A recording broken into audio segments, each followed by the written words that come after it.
প্রিয় দর্শক, বেলজিয়াম কি এবার সত্যিই বিশ্বকাপ জয়ের পথে এগিয়ে যাচ্ছে? একদিকে কেভিন ডি ব্রুইনের অসাধারণ পাস, অন্যদিকে রোমেলু লুকাকুর গোল করার কুদা, আর গোলপোস্টে তিবু কুর্তুয়ার শক্ত দেয়াল। শুরুতে কিছুটা হুচট খেলেও বেলজিয়াম এখন দারুণ ছন্দে ফিরছে, কিন্তু সামনে অপেক্ষা করছে আরও বড় পরীক্ষা, স্পেনের মতো শক্তিশালী প্রতিপক্ষ।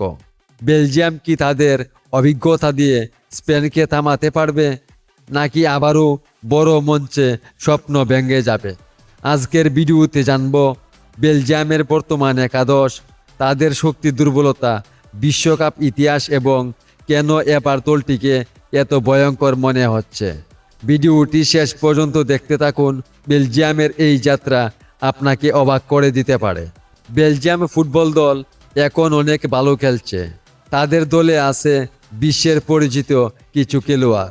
গোলরক্ষক তিবু কুর্তুয়া দলকে নিরাপদে রাখেন। মিডফিল্ডে কেভিন ডি ব্রুইনের সুন্দর পাস দিয়ে আক্রমণ তৈরি করেন।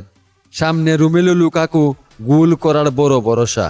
জেরেমি ডোকুর গতি ও ড্রিবলিং প্রতিপক্ষর রক্ষণে চাপ তৈরি করে।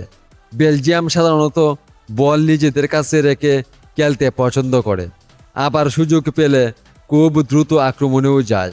2026 বিশ্বকাপে তারা শুরুতেই 2 ম্যাচে ড্র করলেও পরে নিউজিল্যান্ডকে 5-1 গোলে হারায়।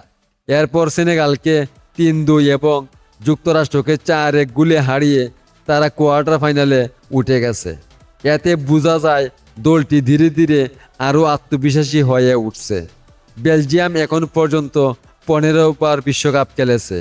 তাদের সবচেয়ে বড় সাফল্য 2018 বিশ্বকাপে তৃতীয় স্থান লাভ করা। 1986 সালে বিশ্বকাপেও তারা চতুর্থ স্থান লাভ করেছিল। এবারও শক্তিশালী খেলোয়াড়দের নিয়ে বেলজিয়াম অনেক দূর যেতে চায়। স্পেনের বিপক্ষে ম্যাচে তারা জিততে পারলে বিশ্বকাপ জয়ের স্বপ্ন আরও বড় হবে। প্রিয় দর্শক, এমন আরও বিশ্বকাপ আপডেট ও বিশ্লেষণ পেতে আমাদের চ্যানেলটি সাবস্ক্রাইব করে পাশে থাকুন। ধন্যবাদ সবাইকে।